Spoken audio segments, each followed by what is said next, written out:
बिस्मिल्लाहिर्रहमानिर्रहीम। अस्सलाम वालेकुम नाज़रीन, मैं हूँ एडवोकेट शाहज़ेब आज़म और आप देख रहे हैं लीगल व्यू। नाज़रीन, कुछ दिन पहले मैंने व्लॉग में आपको बताया था कि फ़ाइज़ ईसा साहब के खिलाफ तौहीन अदालत की एक दरख्वास्त दायर हुई है।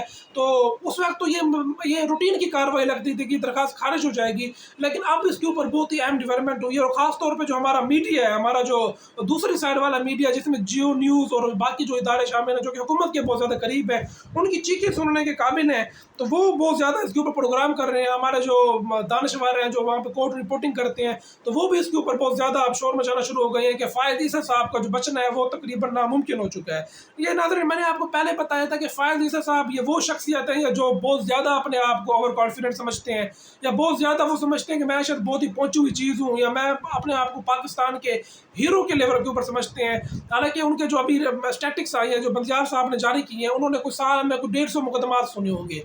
तो ये अब फ़ाइज़ ईसा साहब खजाने के ऊपर बोझ बने हुए हैं और वो हमारे प्रोटोकॉल भी इंजॉय करते हैं, लेकिन वो केसेस की समाज से वो इनकार कर देते हैं। अभी मिलिट्री कोर्ट वाला केस लगा हुआ था, तो फ़ाइज़ ईसा साहब ने बेंच में बैठने से इनकार कर दिया था और एक अजीब सा उन्होंने बहाना बनाया था कि मैं इस बेंच को नहीं मानता, यहाँ पे जो जजेस है वो ठीक नहीं है, पता नहीं इस तरह की बातें की थी। बल्कि उन्होंने कहा था कि ये जो प्रैक्टिस एंड प्रोसीजर एक्ट है जिसको सुप्रीम कोर्ट ने मुअत्तल किया हुआ है, कि जब तक उसका फैसला नहीं होता मैं किसी बेंच में नहीं बैठूंगा। तो हजूर, आप तनख्वाह भी ना लें, आप तनख्वाहें आपने लेनी है हमारे पैसों से। मैं हर व्लॉग में कहता हूँ कि इन्होंने तनख्वाहें हमारे पैसों से लेनी है और ये इंजॉय करते हैं प्रोटोकॉल, लेकिन इन्होंने केस नहीं सुनना। इनके पास बहाने होते हैं कि ये बहाने ये बनाते हैं कि मैंने जी जनाब मुझे ये मुकदमा नहीं चाहिए, मुझे अपील में आप बिठा दें या मुझे दूसरे मुकदमे में बिठा दें, मैंने 184(3) वाले मुकदमात नहीं सुनने। तो 184(3) में क्या होता है? 184(3) से मुराद ये होता है कि जहाँ पर बुनियादी हकूक़ का मामला हो, जहाँ पर आवाम जो है वो बुनियादी हकूक़ को लेने के लिए सुप्रीम कोर्ट आती है। तो ये जनाब ने इनकार किया होगा कि मैंने 184(3) वाले मुकदमात नहीं सुनने।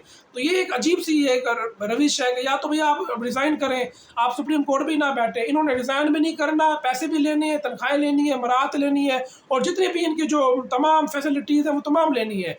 तो वो भी वो इनके जो मंथली अलाउंसेस हैं वो इनके बढ़ते जा रहे हैं, इनकी तनख्वाहें बढ़ गई हैं अभी जो इन्होंने आर्डिनेंस पेश किया है, लेकिन इन्होंने केस की समाअत नहीं करनी। ये हमारे अब आने वाले चीफ जस्टिस हैं फ्यूचर के, अब पता नहीं अल्लाह ही पाकिस्तान का हामी और नासिर हो, ये पाकिस्तान के साथ क्या करेंगे ये तो वक्त ही बताएगा।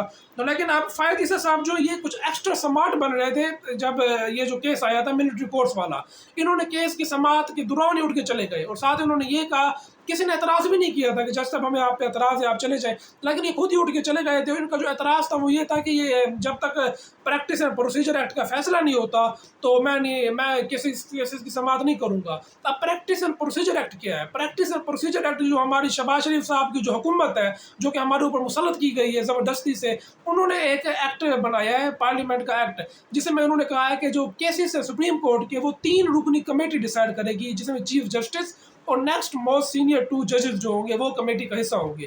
तो इसको सुप्रीम कोर्ट ने फिलहाल मुअत्तल किया हुआ है। अब ये जुडिशल आर्डर है। अब वो जुडिशल आर्डर के खिलाफ चले गए फ़ाइज़ ईसा साहब कि मैं इस आर्डर को नहीं मानता, वो जो प्रैक्टिस प्रोसीजर एक्ट है वो भी नाफिज है।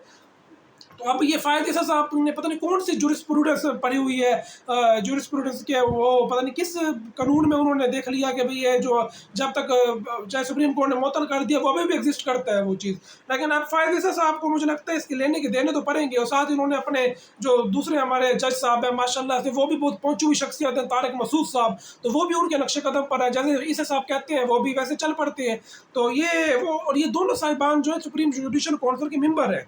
तो अब इनके खिलाफ दरखास्त गई है कि इन्होंने मिसकंडक्ट किया है, अदालत के आर्डर की तौहीन की है, मतलब सुप्रीम कोर्ट के आर्डर की तौहीन की है, तौहीन अदालत के मुर्तकिब हुए हैं। वैसे जो हमारा आइन का आर्टिकल 204 है वो तौहीन अदालत की बात करता है। तो तौहीन अदालत की आज तक किसी जज के खिलाफ ये केस नहीं चला। जज को हटाने का एक ही तरीका होता है, वो है सुप्रीम जुडिशल काउंसिल, जो कि आर्टिकल 209 के तहत हमारे वजूद में आती है, सुप्रीम जुडिशल काउंसिल। तो अब ये वैसे एक इंटरेस्टिंग केस सिचुएशन पैदा हो गई है कि अगर फ़ाइज़ ईसा साहब इनके खिलाफ दरखास्त काबिल समाअत करार दे दी जाती है और इनके खिलाफ तौहीन अदालत की कार्रवाई शुरू हो जाती है, तो इन्होंने तौहीन अदालत तो की है, ये तो बात है। अब स्पेशल रिलीफ ले लें वो अलग बात है, लेकिन इन्होंने बेंच में ना बैठ कर जो पाकिस्तान की आवाम है उनकी हक तलफी की है सबसे पहले, फिर पाकिस्तान का जो आइन है उसको तोड़ा है, सुप्रीम कोर्ट के जो रूल्स हैं उनको मुझे लगता है इन्होंने खिलाफ वर्जी की है उन रूल्स की। तो ये एक दरख्वास्त जो है ये अब अगर लगती है सुप्रीम कोर्ट में, तो सुप्रीम कोर्ट जो है वो अभी फ़िलहाल बंदियाल साहब के कंट्रोल में है,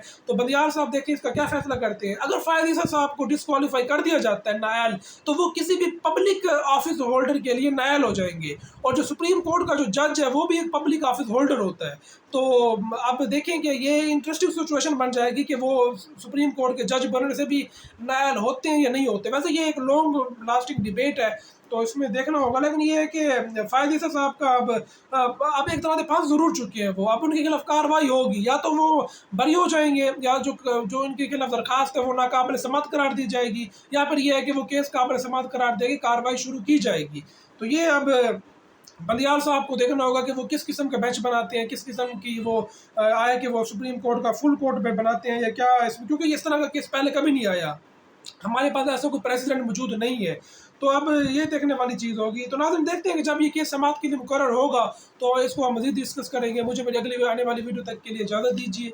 अल्लाह हाफ़िज़।